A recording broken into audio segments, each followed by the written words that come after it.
The moon hung low and swollen over Silvermoon Palace, blood-red and heavy with promise, the kind of moon that made wolves restless and hearts reckless.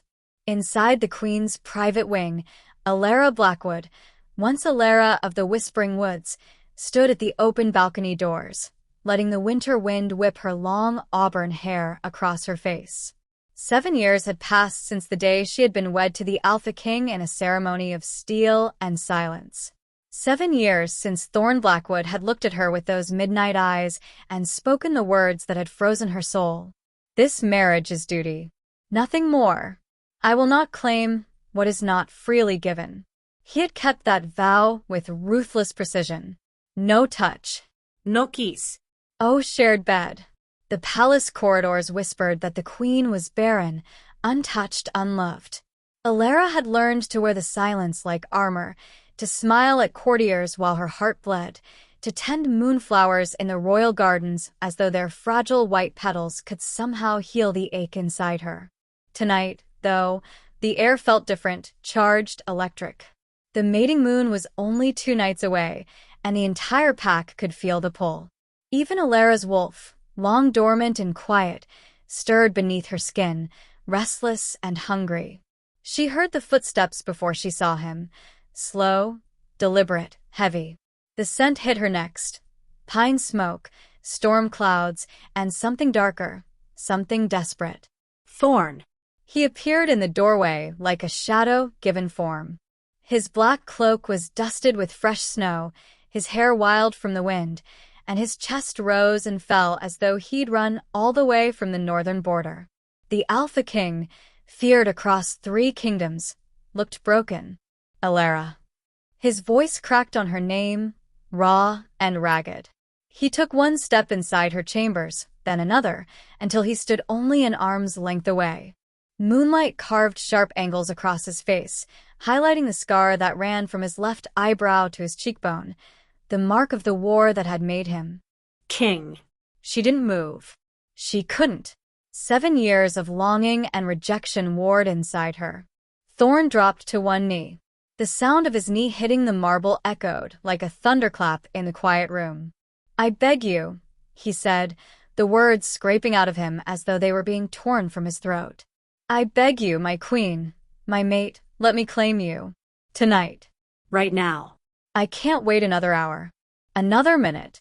I've been a coward, a fool. I thought denying this would protect you from the prophecy, from me. But all it's done is kill us both slowly." Alara's breath caught.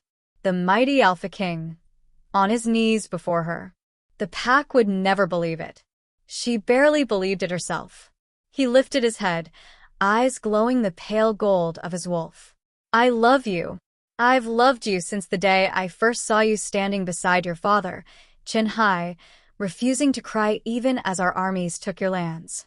I was terrified of what I felt. Terrified that if I touched you, I'd ruin you the way I ruined everything else. But I'm done running. I'm done pretending I don't need you more than air." Tears burned behind Alara's eyes. She had dreamed of this moment 1,000 times, dreamed of him begging, of him choosing her. But the reality was so much more devastating than any fantasy. She stepped forward, her bare feet silent on the cold floor. Slowly, she reached out and touched his cheek, tracing the line of that old scar. His skin was fever-hot beneath her fingers. 7 years, Thorn," she whispered, voice trembling. 7 years of silence. Of sleeping alone. Of watching you leave for hunts and wars while I stayed behind like some forgotten ornament. Do you know how many nights I cried myself to sleep wondering what was wrong with me? Wondering if I was so unlovable that even my own mate couldn't bear to touch me? He flinched as though she'd struck him. "There was nothing wrong with you. There never was. It was me. My fear. My guilt. I thought if I kept you at arm's length, the prophecy couldn't touch us. But I was wrong. The curse isn't a forced claim. It's a denied one." Alara's hand dropped. She turned away, hugging herself against the sudden chill that had nothing to do with the winter wind. "And now you want me to believe you? Now, when the moon is high and your wolf is clawing at you. I don't want you to believe me, he said quietly. I want you to feel it. Let me show you. Let me prove it with every breath, every touch, every heartbeat.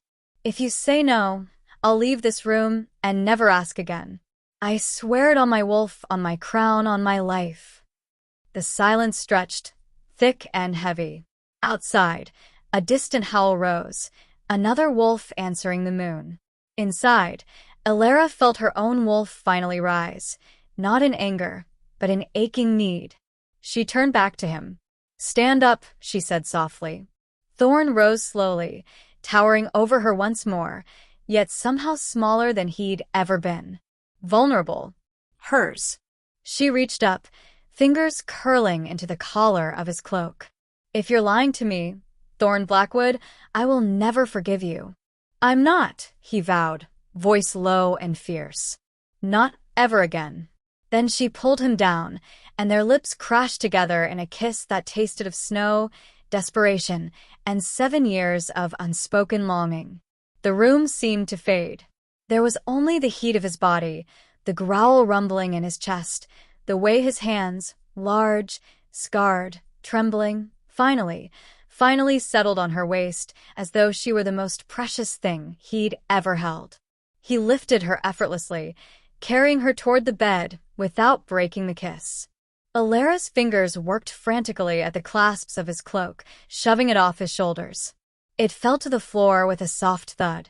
When he laid her down on the silken sheets, moonlight spilled across them both, turning his dark hair silver and her skin luminous.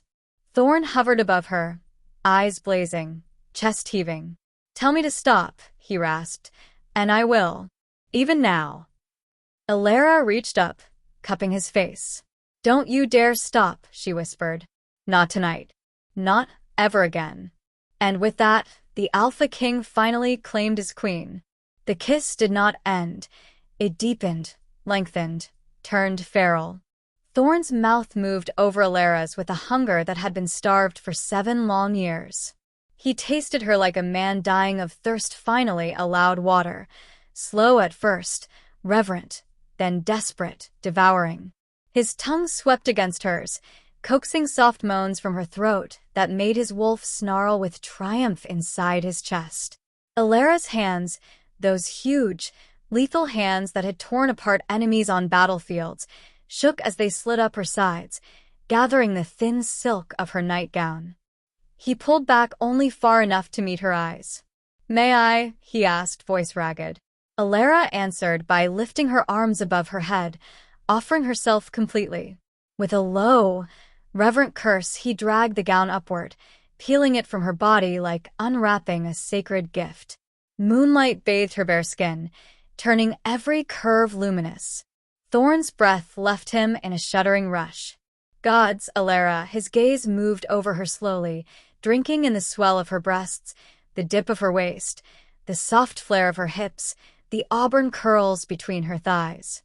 You are the most beautiful thing I have ever seen.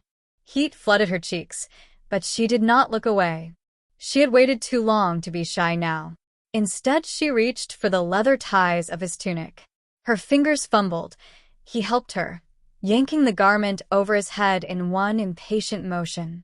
The firelight and moonlight carved sharp shadows across the ridges of muscle, the scars, the black ink runes that circled his biceps, marks of kingship and old blood oaths. When his belt and trousers followed, Alara's mouth went dry. He was magnificent, thick and hard and already glistening at the tip with one of her. 7 years of restraint had sculpted him into something almost inhumanly beautiful, and every inch of him was hers. Was hers tonight. Thorn crawled onto the bed, the mattress dipping beneath his weight. He moved over her like a predator finally allowed to hunt, but his eyes never left hers, asking permission at every moment. When his bare skin met hers for the first time, they both gasped at the shock of it. Heat, silk, the electric snap of the mate bond flaring bright between them. Skin to skin. Finally. He started at her throat, lips brushing the frantic beat of her pulse. I'm going to worship you, he murmured against her skin. Every inch, every breath, Until you forget there was ever a time I didn't touch you. His mouth trailed lower, open-mouthed kisses along her collarbone, down the slope of one breast. When he closed his lips around her nipple, Elara arched off the bed with a cry. The sound seemed to unravel him. He growled, sucking harder, teeth grazing just enough to make her thighs clench. One large hand slid down her body, mapping ribs, waist, the trembling plane of her stomach. When his fingers slipped between her legs and found her already slick, he groaned like a man in pain. "So wet for me," he rasped. "All these years, and you still want me?" "Always," she panted, hips lifting into his touch. "Even when I hated you, I wanted you." The confession broke something inside him. His fingers circled her slowly, learning her, teasing until she was writhing. When he slid one thick finger inside her, then two, curling just right, Elara's head fell back, a keening moan tearing from her throat. "Look at me," he commanded softly. She forced her eyes open. His face was flushed, pupils blown wide with lust, fangs already lengthening with the need to mark. "I want to watch you come apart the first time," he said, the Alpha King who had never begged for anything in his life. "I need to see it." He worked her mercilessly, thumb on her clit, fingers stroking that perfect spot inside until the pleasure coiled tight and snapped. Elara shattered with his name on her lips, back bowing, inner walls fluttering around his fingers. He kept moving, drawing it out until she was sobbing with overstimulation, tears of bliss on her lashes. Only then did he withdraw his hand. He brought his fingers to his mouth and licked them clean while she watched, trembling. "Mine," he growled. Before she could catch her breath, he settled between her thighs, the broad head of his cock nudging her entrance. He paused, sweat beading on his brow, every muscle locked with the effort of holding back. "Elara," he said, voice shaking. "Tell me yes. Tell me you're sure." She wrapped her legs around his hips, heels digging into the small of his back, and pulled him closer. "I've been sure for 7 years," she whispered. "Take me, Thorn. Make me yours." He pushed in slowly, inch by torturous inch, letting her feel every thick ridge of him. Elara's nails scored his shoulders. The stretch was exquisite, almost too much, yet perfect. When he was fully seated, buried to the hilt, they both stilled, foreheads pressed together, breathing the same air. The mate bond flared white-hot between them, threads of gold and silver weaving around their joined bodies, visible only to wolves. Thorn's eyes glowed molten gold. "I love you," he said, the words a vow. Then he began to move. Slow at first, deep, rolling thrusts that dragged over every sensitive place inside her. Elara met him stroke for stroke, hips rising, hands clutching his back as though she could pull him deeper, fuse them forever. The room filled with the sounds of their bodies meeting, her breathy moans, his guttural growls. He shifted angles, and suddenly stars burst behind her eyes. She cried out, nails raking down his spine hard enough to draw blood. Thorn snarled in approval, pace quickening, the bed frame creaking under the force of an alpha finally claiming what was his. "Going to mark you," he rasped against her throat, tongue tracing the spot where shoulder met neck. "Going to bind us so nothing, not prophecy, not death, can ever take you from me." "Do it," she gasped. "Please, Thorn." His fangs sank deep. The pain lasted only a heartbeat before it dissolved into blinding pleasure. The bond snapped fully into place, a supernova of sensation exploding through them both. Elara felt him everywhere, inside her body, inside her soul, his love, his terror of losing her, his regret, his joy, all of it flooding her until she was sobbing with the beauty of it. Thorn roared as her body clamped down on him in a second, deeper climax, the mark sending shockwaves through his own nervous system. He thrust once, twice more, and then spilled inside her with a broken cry, hips jerking, fangs still locked gently in her shoulder as he pumped her full of his seed, his essence, his claim.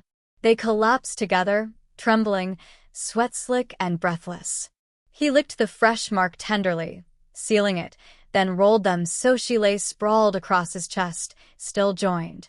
For a long moment there was only the sound of their breathing and the wild thud of two hearts learning to beat as one. Alara traced idle patterns over the new scar on his own shoulder, her bite, small but fierce, that she had given him in the height of passion.